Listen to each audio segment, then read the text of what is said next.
তার ঘরে আল্লাহ রাব্বুল আলামিন মুস্তাফাকে রহমত করে জগতে পাঠিয়েছিলেন। সুবহানাল্লাহ। এ ব্রাদার মুসলমান, নবী মুস্তাফা আমার 40 বছর পর্যন্ত মক্কাবাসীদের সামনে চলাফেরা করলেন, উঠা বসা করলেন, কথা বললেন। মুস্তাফাকে মক্কাবাসীর লোকেরা কেউ খারাপ বলে না। 40 বছর পরে আমার রাসূলুল্লাহ যখন নিজের এলানে নবুয়ত করলেন, কলমার প্রচার করলেন, সেই সময় আমার রাসূলুল্লাহর মক্কা নগরে শত্রু দাঁড়িয়ে ছিল, দুশমন দাঁড়িয়ে ছিল। আসল বিস্তারিত আলোচনার পূর্বে অভ্যাস মোতাবেক নাতে মুস্তাফার কয়েকটা ছোট বাংলা হাজির করে আমি নিজের আলোচনাকে বাবা আগে বেঁধে নিয়ে যাই। তার পূর্বে একবার মোহাম্মদে বলুন সুবহানাল্লাহ। আব্বা আমার, ভাই আমার, বন্ধু আমার, একবার আপনি যদি মোহাম্মদে সুবহানাল্লাহ বলেন, আল্লাহ রাব্বুল আলামিন আপনাকে 90 নেকি দান করবেন। আমরা মাহফিলে এসেছি একটা নেকির উদ্দেশ্যে, আমরা মাহফিলে এসেছি বন্ধু আমার, বেরাদার মুসলমান, নেকির মন্তব্য করে সওয়াবের মন্তব্য নিয়ে। শায়ের বলে, ইয়তিমানে মামেনার কোলে রহমতের এলো, ইয়তিমানে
ছিল বাবা পীরে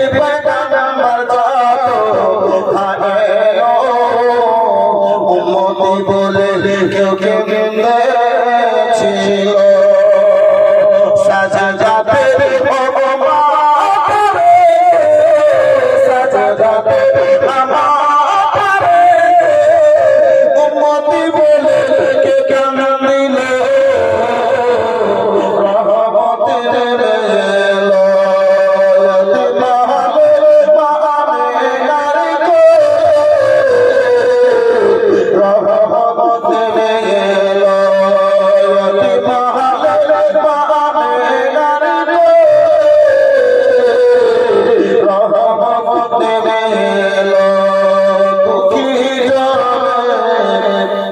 দুঃখ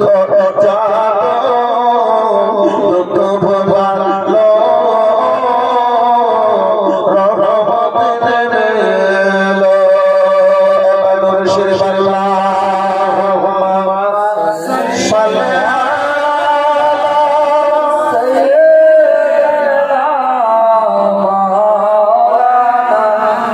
محمد وعلى آل سيدنا وعلى آل سيدنا مولانا معزز सामने गिराम हाजिरान बिरादर इस्लाम बाबा जीवन भाई रामा बिरादर मुसलमान नबी तो जहान सल्लल्लाहु ताआला अलैहि वसल्लम আমার 40 বছর পর্যন্ত মক্কা নগরে আমার নবী মুস্তাফা গত করলেন মক্কাবাসীর লোকেরা আমার মুস্তাফার চরিত্র দেখে নবী তো জাহানের ব্যবহার দেখে রাসূলুল্লাহর আমার ক্যারেক্টার দেখে আমার নবীকে মোহাম্মদ বলে ডাকতো না রাসূলুল্লাহকে আমার সাদিকুল আমিন বলে ডাকতো মুসলমান মক্কা নগরের লোকেরা নিজের আমানত টাকা পয়সা সোনা চাঁদি আমার রাসূলুল্লাহর নিকটে আমানত স্বরূপ রাখার জন্য আসতো মক্কাবাসীর লোকেরা নিজের আমানতখানা রাসূলুল্লাহর নিকটে রাখতো দয়ার নবী মায়ের নবী নবী জাহান সাল্লাল্লাহু তাআলা আলাইহি ওয়াসাল্লাম আমার মক্কা নগরে যে বিচার 10 দিন 15 দিন এক মাসে যে বিচারের সমাধান হতো না রাসূলুল্লাহ আমার সেই বিচারটাকে বিরাদার মুসলমান অল্প সময়ের মধ্যে সমাধান করে দিলেন আমার মুস্তাফা সাল্লাল্লাহু তাআলা আলাইহি ওয়াসাল্লাম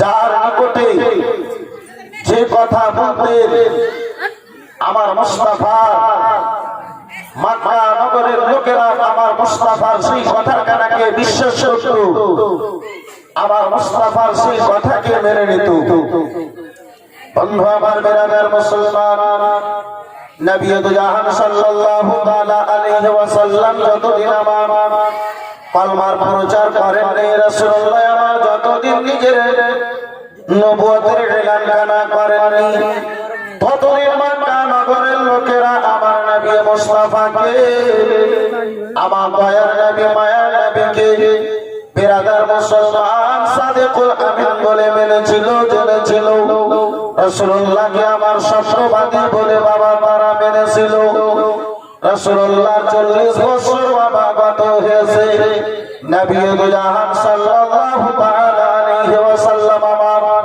এই মুসলমান বাবা জীবন ভাই আমার বিরাদার ওই গারে হীরা আল্লাহর ইবাদত করার জন্য মুস্তাফা আমার গারে হীরায় হাজির হয়েছে হঠাৎ করে একদিন এমন সময় বিরাদার মুসলমান এমন লোক আমার রাসূলুল্লাহর নিকটে হাজির হলো যে মানুষখানা আমার রাসূলুল্লাহর নিকটে সেই অবস্থায় কখনো হাজির হয় নাই আমার দয়ার নবী মায়ের নবী মুস্তাফার নিকটে হাজির হলো মুস্তাফার পাশে সে বসে যেন আমার নবীকে বলেন মুহাম্মাদি করা ওগো মুহাম্মদ পড়ো তুমি আমার রাসূলুল্লাহ বলেন আনা বেকারি না না আমি পড়বো না বিরাদার মুসলমান আনে वाला ব্যক্তি কানা রাসূলুল্লাহকে আমার বুকে জড়িয়ে ধরলেন ছাড়ার পরে আবার বলেন মুস্তাফা আমার বলেন আনা বিকারি বিরাদার মুসলমান রাসূলুল্লাহকে আমার আনেওয়ালা ব্যক্তি আমার বুকে জড়িয়ে ধরে বাবা একটু চাপ দিয়েছে আমার দয়ার নবী মায়ার নবী নবী দু জাহান সাল্লাল্লাহু আলাইহি ওয়াসাল্লামকে আবার বলে ইকরা আমার রাসূলুল্লাহ বলেন আনা বিকারি বিরাদার মুসলমান ভাই বন্ধু আমার বিরাদার আমার দয়ার নবী মায়ার নবী মুস্তাফাকে দ্বিতীয়বার জিবরিল আমিন বুকে জড়িয়ে বাবা একটু চাপ দিয়েছে জিবরিল আমিন বলেন ইকরা বিসমি রাব্বিকাল্লাযী খালাক ও মুহাম্মদ পড়ো সেই রব্বুল আলামিনের নামে যে রব্বুল আলামিন আমাকে তোমাকে সারা জগৎকে পয়দা করেছে তৈরি করেছে সেই রব্বুল আলামিনের নামে পড়ো শুধু পড়ার কথা বলতেছিল জিবরিল আমিন মুস্তাফা আমার বলেছিলেন আনা বেকারি না আমি পড়বো না যখন আল্লাহ রাব্বুল আলামিনের নামে আমার রাসূলুল্লাহকে পড়ার জন্য বলেছে মুস্তাফা আমার আল্লাহর নামে যেন পড়তে আরম্ভ করলে সুবহানাল্লাহ জোরে বলুন সুবহানাল্লাহ আর একটু মহব্বতে ভাই বন্ধু আমার বিরাদার মুসলমান পবিত্র কোরআন পাকের প্রথম আয়াত প্রথম ওহী আমার রাসূলুল্লাহর নিকটে হাজির হলো ভাই বন্ধু আমার বিরাদার নবী দু জাহান সাল্লাল্লাহু তাআলা আলাইহি ওয়াসাল্লাম মেরে নিকটে বিরাদার জিবরিল আমিন পবিত্র কোরআন পাকের আয়াত নিয়ে এসেছে মুস্তাফা আমার সেই আয়াতটাকে তেলাওয়াত করার পরে বিরাদার বাড়ি এসেছে বিরাদার মুসলমান ঠান্ডার সময় আমার রাসূলুল্লাহর সারা শরীরটা ঘামে যেন বিরাদার ভিজে গিয়েছে রাসূলুল্লাহর শরীর মোবারক খানা আপনার থরথর করে যেন কাঁপতে রয়েছে আমার দয়ার নবী মায়ার নবী মুস্তাফা সাল্লাল্লাহু তাআলা আলাইহি ওয়াসাল্লাম বাড়ি এলেন আমার মা খাদিজাতুল কুবরা রাদিয়াল্লাহু তাআলা আনহাকে বলেন ও খাদিজা জন্মেনুনি খাদিজা আমার একটু চাদর দাও খাদিজা রাসূলুল্লাহ আমার বিরাদার মুসলমান খাদিজার নিকটে চাদর চাইলেন দয়ার নবী মায়ার নবী মুস্তাফা আমার চাদরে দয়ার নবী মায়ার নবীকে মা খাদিজাতুল কুবরা যেন চাদর খানা দিলেন চাদর গায়ে দিয়ে মুস্তাফা আমার চাদর বিরাদার মুসলমান শরীরে দিয়ে মুস্তাফা আমার বিশ্রাম করতে লাগলেন অল্পটুকু পরে খাদিজা জিজ্ঞাসা করে স্বামী গো আজকে আপনার মধ্যে একটা নতুন জিনিস কেন দেখতে পেলাম স্বামী ওগো আমার মাথার তাজ ওগো আমার মাথার মুকুট আপনার মধ্যে একটা নতুন জিনিস কেন দেখতে পেলাম আমার মুস্তাফা সাল্লাল্লাহু তাআলা আলাইহি ওয়াসাল্লাম বলেন খাদিজা আমি আজকে গাড়ি সরে যেন ছিলাম আমার সঙ্গে এই মতো ঘটনা ঘটেছে জানি না এই আনেওয়ালা ব্যক্তিখানা কে ছিল তারে চিনতে পারি না তারে জানি না ওগো খাদিজা আমার সঙ্গে আজকে পূর্ণ ঘটনা যা ঘটেছিল রাসূল পাক সাল্লাল্লাহু তাআলা আলাইহি ওয়াসাল্লাম বন্ধু আমার বিরাদার মুসলমান মা খাদিজাকে বললেন খাদিজার মনের মধ্যে একটু যেন বাবা ভয় ভয় হয়েছে হযরত মা খাদিজাতুল কুবরা রাদিয়াল্লাহু তাআলা নিজের বিরাদার মুসলমান চাচা ভাই সেই যুগে বিরাদার সবচাইতে মক্কা নগরী আরব দেশের মধ্যে সবচাইতে বড় আলিম তাওরাত যাবত ইনজিলের বাবা সবচাইতে বড় আলিম হযরতে ওয়ারকা বিন নফল ছিলেন হযরতে মা খাদিজাতুল কুবরা বলেন ও স্বামী গো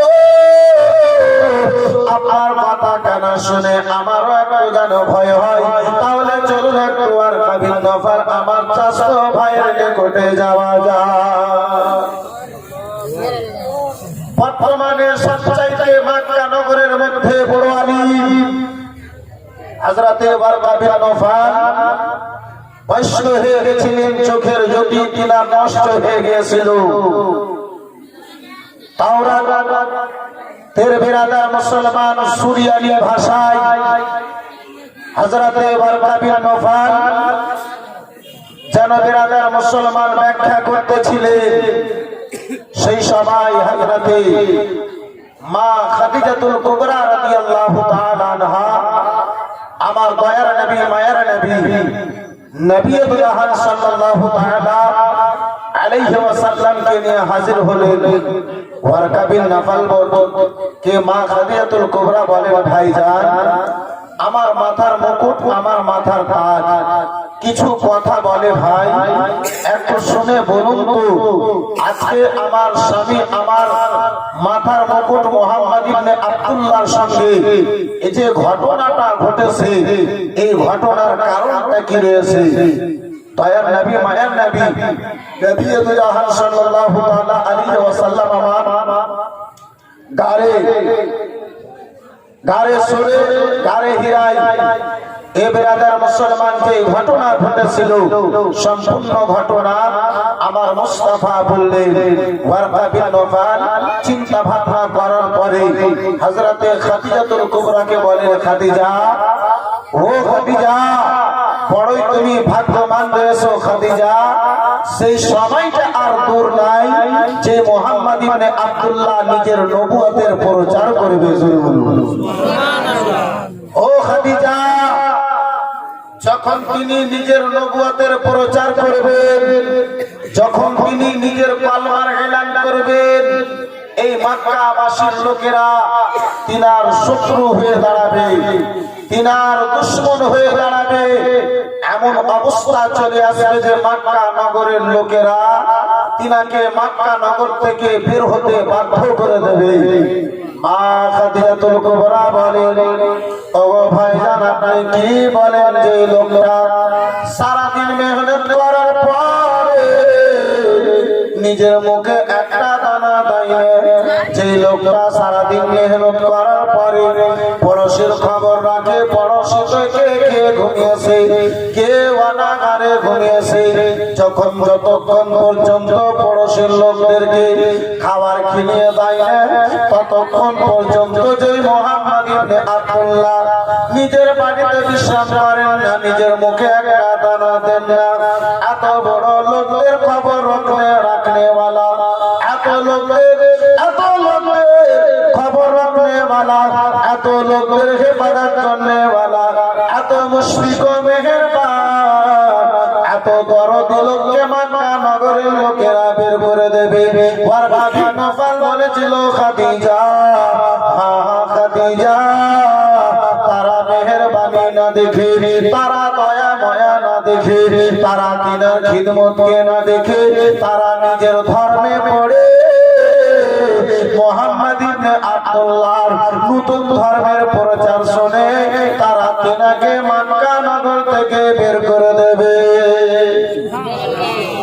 খাদিজা, তিনি যে তাদের উপরে ইহসান করেন, ভালাই করেন, ওই ভালো কাজটা তারা দেখবে না। তারা নিজের হঠধর্মীতে পুরাতন ধর্মকে মেনে, হে খাদিজা, তারা তোমার স্বামী মোহাম্মদ ইবনে আব্দুল্লাহকে মক্কা নগর থেকে বের হতে বাধ্য করে দেবে।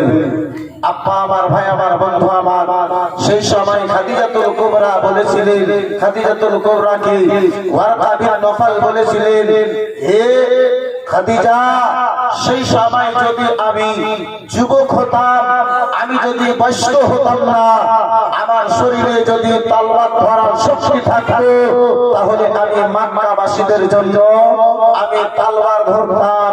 আর যে সময় মোহাম্মদ ইবনে আব্দুল্লাহ নিজের কলমার এলান করবেন, নিজের কলমার প্রচার করবেন, নবুয়তের এলানখানা করবেন, সেই সময় খাদিজা যত তাড়াতাড়ি খবর পাও মোহাম্মদ ইবনে আব্দুল্লাহ কলমা পড়ে তিনি মুসলমান হয়ে যায়। জোরে বলুন সুবহানাল্লাহ।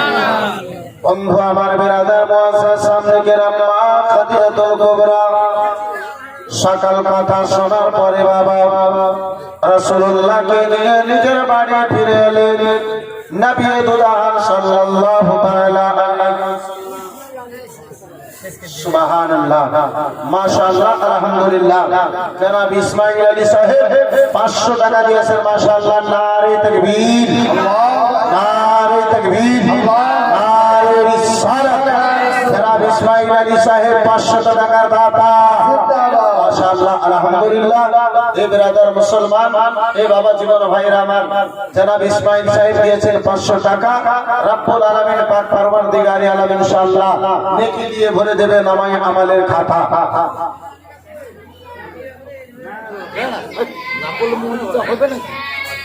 মাশাআল্লাহ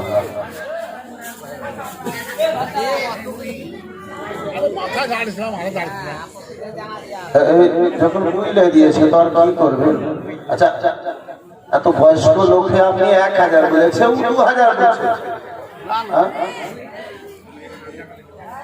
1000 দিয়ে যখন দিবেন কিনা তার 3 মাস পরে ওই 1000 টাকা টাকা। তোমার নামটা কি গো? এজাবুল। সুবহানাল্লাহ। নাম হলো এত ভালো এজাবুল, তাহলে 1000 টাকা দেওয়ার জন্য করছেন কেন ভুল? মাশাআল্লাহ আলহামদুলিল্লাহ জাযাকাল্লাহ সুবহানাল্লাহ। 500 টাকা নগদ 2000 টাকা বাকি মাশাআল্লাহ আলহামদুলিল্লাহ জাযাকাল্লাহ সুবহানাল্লাহ। জনাব এজাবুল সাহেব নাম ছিল ভাই এজাবুল। রব্বুল আলামিন যারা ইন্তেকাল করেছে তাদের কবরকে যেন করে দেয় জান্নাতি ফুল মাশাআল্লাহ আলহামদুলিল্লাহ জাযাকাল্লাহ সুবহানাল্লাহ। ভাই বন্ধু আমার বেরাদার ইসলাম মুআজ্জাজ সামনে গেলাম একটু দরুদ শরীফ পড়েন তো আমি আলোচনাকে আগে বাড়াই। আল্লাহুম্মা সাল্লি আলা সাইয়্যিদিনা মাওলানা মুহাম্মদ ওয়া আলা আলি সাইয়্যিদিনা ওয়া আলা আলি সাইয়্যিদিনা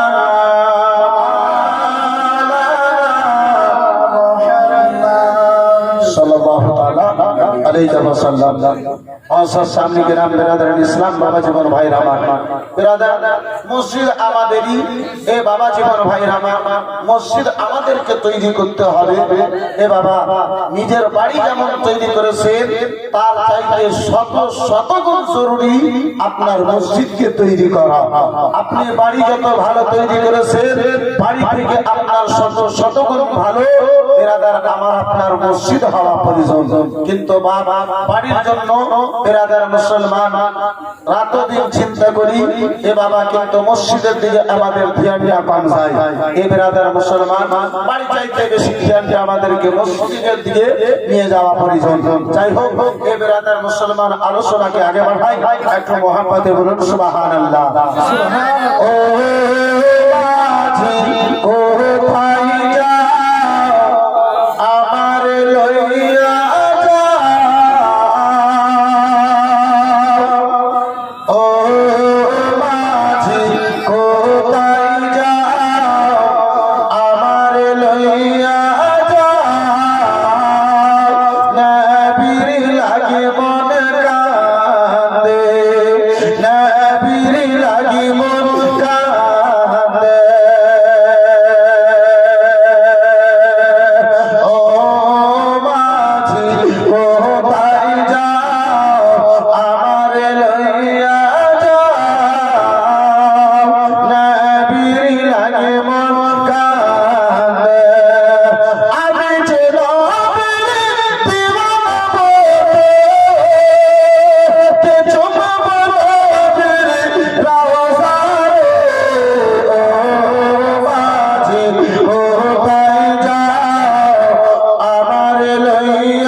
মাশাআল্লাহ আলহামদুলিল্লাহ। এক বোনে আমার 200 টাকা দিয়েছে মাশাআল্লাহ আলহামদুলিল্লাহ জাযাকাল্লাহ সুবহানাল্লাহ। দোয়া 500 টাকা দিয়েছে। আর একজন ভাই আমার এজাবুল সাহেব 2500 টাকা দিয়েছে। দোয়া করতে বলেছে ইনশাআল্লাহ দোয়া করব। কিন্তু কোন বোনে আমার যদি 5টা বোনে আমার যদি 200 টাকা পাতেন তাহলে আমার আলোচনাটা আগে বাড়তো, আমার পালনটা পূর্ণ হতো ইনশাআল্লাহ। আমি একটু দোয়া করতাম। যদি পারেন মা বেশি নাই মাত্র 200 টাকা আজকে প্রথম রজনী শুধুমাত্র দোয়া করার উদ্দেশ্যে আমি 5টা আমার মা বোনদের নিকটে মাত্র 200 টাকা দেখতে চাই মাশাআল্লাহ আলহামদুলিল্লাহ। বলতেছিলাম বাবা জীবন ভাইরা আমার বেরাদার দয়ার নবী মায়ের নবী মুস্তাফা কে জানো হযরতে মা খাদিজাতুল কুবরা বাড়ি নিয়ে এলেন মুস্তাফা আমার ওই আনেওয়ালা জিবরিলে আমিনের অপেক্ষায় অপেক্ষিত। রাসূলুল্লাহ আমার আনেওয়ালা জিবরিলে আমিনের অপেক্ষায় অপেক্ষিত। বেরাদার মুআজ্জাজ সামনে কেরাম, জিবরিলে আমিন যেন আসেন না, আল্লাহর পয়গাম আসা যেন বন্ধ হয়ে গেল, কোরআনের আয়াত যেন আসা বাবা বন্ধ হয়ে গেল। মুস্তাফা আমার চিন্তায় চিন্তিত, ওই জিবরিলে আমিন আল্লাহর পয়গাম কেন নিয়ে আসেন না, আল্লাহর পয়গাম আল্লাহর আদেশ কেন নিয়ে আসেন না, কোরআনের আয়াত আমার নিকটে কেন নিয়ে আসেন না। মুস্তাফা আমার বেশ কয়েকদিন পরে বেরাদার হযরতে খাদিজাতুল কুবরার হুজরা থেকে বেরিয়ে কাবা ঘরের নিকটে যাবে, কাবা ঘরের দিকে যাবে। মুস্তাফা আমার একখানা শব্দ যেন শুনতে পান, যা মুহাম্মদ। রাসূলুল্লাহ আমার বেরাদার কানে দেখলেন শব্দ দেনেওয়ালা কারো দেখতে পাওয়া যায় না। রাসূলুল্লাহ আমার বামে দেখেন শব্দ দেনেওয়ালা কারো দেখতে পাওয়া যায় না। পিছনে ফিরে মুস্তাফা আমার দেখে শব্দ দেনেওয়ালা কারো দেখতে পাওয়া যায় না। সামনে আমার রাসূলুল্লাহ দেখেন শব্দ দেনেওয়ালা কারো দেখতে পাওয়া যায় না। চতুর্দিকে মুস্তাফা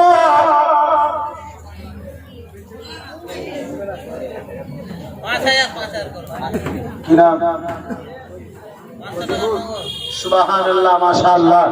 নাম আছে ভাই মজবুর, 3000 টাকা মসজিদের জন্য দিয়েছে ভাই বাবা মজবুর, মাশাআল্লাহ, আলহামদুলিল্লাহ, নারে তাকবীর, আল্লাহু আকবার। 500 নগদ, 3000 বাকি 3500, মাশাআল্লাহ, আলহামদুলিল্লাহ। তাহলে ওই 500 টাকাটা আবার মানে রিজার্ভে থেকে গেছে। সুবহানাল্লাহ। ভাই বন্ধু আমার বিরাদার ইসলাম মুআজ্জাজ সামনে গিরাম, এই বাবা জীবন ভাইরা আমার বিরাদার মুসলমান 3500 টাকা দিয়েছেন। সুবহানাল্লাহ, মাশাআল্লাহ। একটু দোয়া হবে ইনশাআল্লাহ অবশ্যই, কিন্তু পাঁচটা আমার মা বোনদেরকে দেখতে চেয়েছিলাম, মাত্র 200 টাকা একটু দোয়ার উদ্দেশ্যে। তো বন্ধু আমার বিরাদার মুসলমান, এই মা জননী আমার হবে না, এই বোন আমার হবে না, মাত্র 500 টাকা আমি মাত্র 200 টাকা পাঁচটা আমার মা খালার নিকটে দেখতে চেয়েছিলাম। ইনশাআল্লাহ আজকে আমি কোনো বিশেষ আদায় করব না, ইনশাআল্লাহ আজকে আলোচনায় বেরাদার মুসলমান হবে, জীবন কাহিনী আমি বেশি বেশি করে আলোচনা করার চেষ্টা করব। আজকে আমি বিশেষ কোনো আদায় করব না। বেরাদার মুসলমান বলতেছিলাম, আমার দয়ার নবী মায়ার নবী মুস্তাফা সাল্লাল্লাহু তাআলা আলাইহি ওয়াসাল্লাম আমার চতুর্দিকে যেন বেড়াদা ফিরে দেখে, সকলের বেলা কারো দেখতে পাওয়া যায় না। শব্দ কোথায় থেকে সে কানে এসে লাগে, কিন্তু কে শব্দ দেয় তারে দেখতে পাওয়া যায় না। মুস্তাফা আমার আবার আগে বাড়তে লেগেছে, এক কদম মুস্তাফা আমার আগে বেড়েছেন, আবার ওই শব্দ কানা কানে ভেসে এসে লাগলো। বাতাসের সুরে বাবা কানে ভেসে এসে শব্দ কানা লাগলো। আমার দয়ার নবী মায়ার নবী আবার চতুর্দিকে দেখে, শব্দ দেনেওয়ালা কারো দেখতে পাওয়া যায় না। শব্দ কানে এসে লাগে, কিন্তু শব্দ কে দেয় তারে দেখতে পাওয়া যায় না। মুস্তাফা আমার আবার এক কদম আগে বেড়েছে, আবার সেই শব্দ কানা কানে ভেসে এসে লাগলো। আকাশের দিকে যেমনই তাকিয়েছে, মুস্তাফার দৃষ্টি যখনই বাবা আকাশের দিকে উঠেছে, আমার দয়ার নবী মায়ার নবী দেখে, রাসূলুল্লাহ আমার দেখে ওই আনেওয়ালা জিবরিলে আমিন যে আল্লাহর পয়গাম কানা বেরাদার আপনার গারে সরে নিয়ে এসেছিল, গারে হিরাই নিয়ে এসেছিল। বেরাদার বাবা জীবন ভাইরা বাবা ওই গারের মধ্যে যে প্রথম আয়াত কানা নিয়ে এসেছিলেন, ওই ফারিস্তা বেরাদার আকাশ ও জমিনের মাঝে একখানা চেয়ারের মধ্যে যেন বসে দোলনার মতো যেন দুলছে। মুস্তাফার মনের মধ্যে আবার একটা যেন ভয় এসেছে। সুবহানাল্লাহ, মাশাআল্লাহ। একটা মেয়ে লোক আপনার কি বলে 300 টাকা দিয়েছে, মাশাআল্লাহ, আলহামদুলিল্লাহ, একটা কলম হয়েছে।